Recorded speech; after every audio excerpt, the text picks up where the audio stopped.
27 वर्षको छोरीले यो देशमा अब भाग्य र भविष्य बदल्ने हो भने मै राष्ट्रिय राजनीतिमा आउँछु, मै हस्तक्षेप गर्छु भनेर 27 वर्षको छोरीले आँट्दै गर्दा बुवा आमा पुस्ताले साथ नदिनु पर्ने कुनै त्यस्तो कारण छैन। म जन्मिँदाखेरि प्रधानमन्त्री भएका मान्छे अझै पनि प्रधानमन्त्री बन्ने होडबाजीमै हुनुहुन्छ। अब यस्तो खालको परिस्थिति छ आजको दिनमा राष्ट्रिय राजनीतिमा। समयक्रम विकास अगाडि बढ्दै जाँदाखेरि त के हो भने नयाँ नयाँ युवा पुस्ताले नयाँ नयाँ कुराहरू लिएर आउनुहुन्छ, नयाँ नयाँ विचार लिएर आउनुहुन्छ। हाम्रै घर परिवारमा हेरौँ न, आज नाति नातिनाहरूले मोबाइल चलाउँदै गर्दा मोबाइलमा कति नयाँ नयाँ कुराहरू आउँछन्। हजुरबाहरूले सिकाउनुहुन्छ नि त, हजुरबा हजुरआमालाई नाति नातिनाले सिकाएको कुराले हजुरबा हजुरआमाले अन्यथा लिनुहुन्छ र लिनुहुन्न नि। आफ्नै घरमा त नाति नातिनाले सिकाएको कुरा त्यसलाई ग्रहण गर्नुहुन्छ।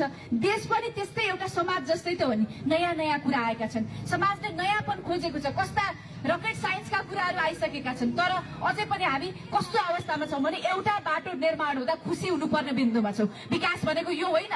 हामीलाई यति सानो अपेक्षा गर्दाखेरि पनि खुसी हुनुपर्ने बिन्दुमा हामीलाई ल्याइ पुर्याइएको छ कि न्यूनतम एउटा सानो बाटो बन्दाखेरि हामी खुसी हुनुपर्ने परिस्थितिमा छौँ। तर हाम्रो नियति त्यो होइन।